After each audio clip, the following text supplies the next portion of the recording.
Salve, amada Igreja, gloriosa paz do nosso Senhor Salvador Jesus Cristo.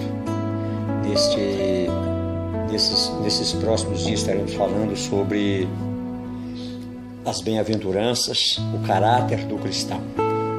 E para o nosso texto base, nós vamos a Mateus 5:12.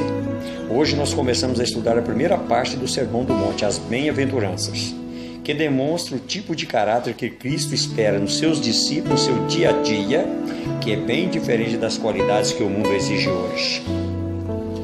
O mundo não acha que pessoa humilde de espírito manso pacificador é feliz.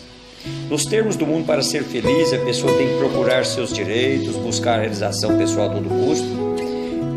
Não importa os meios para atingir esses objetivos, mas Cristo, neste trecho do sermão, mostra que a verdadeira felicidade é bem diferente. Seu padrão de vida para os discípulos entra em choque com os padrões do mundo. Nós vamos ainda falar separadamente nessas bem-aventuranças para um determinado grupo. E primeiramente nós vamos descobrir quem são os ouvintes, depois nós vamos olhar para as qualidades recomendadas e depois nós vamos olhar para o significado da palavra bem-aventurança e finalmente nós vamos olhar para a palavra que aparece sempre, o reino dos céus. E a primeira pergunta é: quem são os ouvintes? Primeiramente, parece que Jesus está falando somente para os discípulos, mas em Mateus 5:1-2, mas mais na frente, o texto, o fim do sermão, nos fala que que estavam as multidões maravilhadas da sua doutrina. E quando fala em multidão, dá a ideia que existia muita gente ouvindo aqueles ensinamentos. Primeiro, seus discípulos. Jesus começou o seu ensino dirigindo a seus discípulos. Jesus quis desafiá-los para que eles mudassem a relação ao seu estilo de vida, a dedicação exclusiva ao serviço de Deus. Inicialmente os discípulos eram tidos como alvo do seu ensino, porque eles continuariam a obra de Jesus. Como John Stott comenta, as bem-aventuranças descrevem o caráter equilibrado do povo cristão. Essencialmente, Jesus estava ensinando as qualidades que devem caracterizar todos os discípulos, cada cidadão do reino de Deus. Os verdadeiros discípulos tinham de ser diferentes daqueles que estavam fora do reino. Diferente dos pagãos que não queriam nada com o evangelho. Diferente também dos crentes nominais, dos hipócritas religiosos tão presentes hoje nos grandes ministérios, nas igrejas. As igrejas estão cheias de religiosos. Nós precisamos, esse sermão do monte precisa trabalhar no coração dessas pessoas. Nós não fomos chamados para sermos religiosos, nós fomos chamados para impactar pessoas, e só impacta pessoas quem vive dentro das bem-aventuranças do Senhor. Diferente daquelas pessoas que Paulo descreve lá em 2 Timóteo 3,5, tendo forma de piedade, negando-os e tentando o poder. É bom notar que as bem-aventuranças não é uma série de regulamentos que devem ser obedecidas para se tornar um crente, mas uma descrição de como uma pessoa crente deve viver. Por isso queremos destacar mais duas verdades. Todos os crentes devem demonstrar essas qualidades. Todos aqueles que querem morar no céu, todos aqueles que buscam o céu como alvo, precisam respeitar. As bem-aventuranças refletem as qualidades da vida cristã normal, não anormal, e devem ser vistas na vida de cada crente, sem exceção, porque se alguém está em Cristo é nova criatura, as coisas antigas já passaram, eis que se fizeram novas. 2 Coríntios 5:17. B. Mas outra verdade, todos os crentes devem demonstrar todas estas qualidades.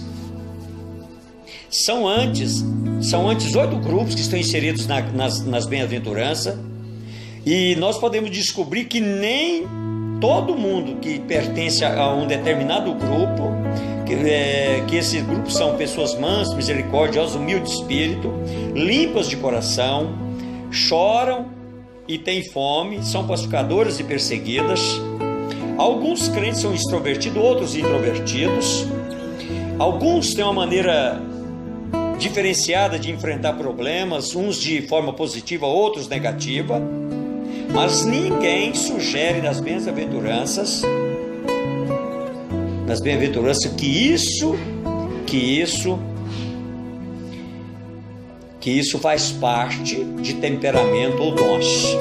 É o modo de viver do servo de Deus que deseja o céu. Eu gostaria de falar com você, meu querido, que olha, as bem-aventuranças não falam de dons nem de temperamento, mas das características que devem ser vistas na vida daquele que pertence ao reino de Deus. Segundo, as multidões. Jesus ampliou seu ensino para todos.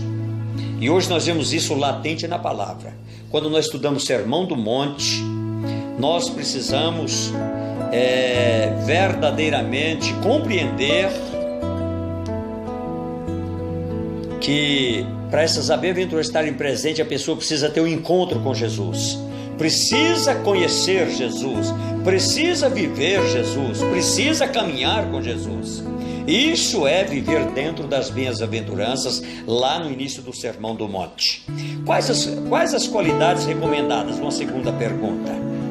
Primeiro, Jesus, quando ele fala de pobre, de famintos, ele não está julgando. Ele está falando das bem-aventuranças espirituais que devem fazer parte da vida dessas pessoas. Pobre para Jesus, ele está dizendo que espiritualmente significa humildade, pessoas humildes de espírito. Famintos, fome e sede de justiça. Essas qualidades, todas essas qualidades e todas as outras também que estão dentro das bem-aventuranças são qualidades espirituais. Deus está tratando na área espiritual, ele não está tratando na área de crença, nem na área de mudança de vida, está tratando na área espiritual, numa relevância de vida com o Senhor. Quem vive dentro desses 8 preceitos dependidos nas bem-aventuranças podem verdadeiramente compreender que eles são alcançados pelas maravilhosas bênçãos do Senhor. Uma terceira pergunta: quais são as bênçãos prometidas? Primeiro, felicidade. A primeira palavra do sermão, bem-aventurados, que seria repetido mais 7 vezes nesse trecho, chamaria a atenção dos ouvintes. A palavra fica latejando no coração de quem está ouvindo. A Bíblia, na linguagem de hoje, e a Bíblia viva, traduz essa palavra por feliz. O que é uma pessoa bem-aventurada? É uma pessoa feliz. É uma pessoa cheia da graça do Senhor. É uma pessoa que vive dentro dos padrões de Deus. Mas Don Carson comenta: aqueles que são abençoados geralmente são bastante felizes, mas bem-aventurado não pode ser reduzido à felicidade. Não significa só felicidade. Significa todo mover, todo caminhar do crente. Uma pessoa entusiasmada, uma pessoa que impacta, uma pessoa que tem ação. A segunda bênção prometida, a felicidade nas bênçãos não é uma felicidade vazia. Quando nós olhamos para o rei Salomão, ele era um administrador brilhante, um compositor com mais de 1000 cânticos e um sábio com mais de 3.000 provérbios. O rei mais rico que já existiu. Quando ele faz a oração do Senhor, ele fala: olha, você me deu sabedoria, você me agradou, mas eu vou te dar riquezas como nenhum outro teve, nem antes nem depois de ti.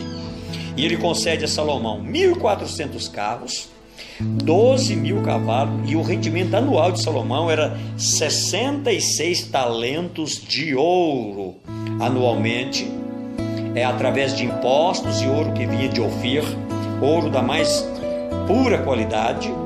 A paixão sexual dele foi satisfeita por 700 mulheres, 300 concubinas.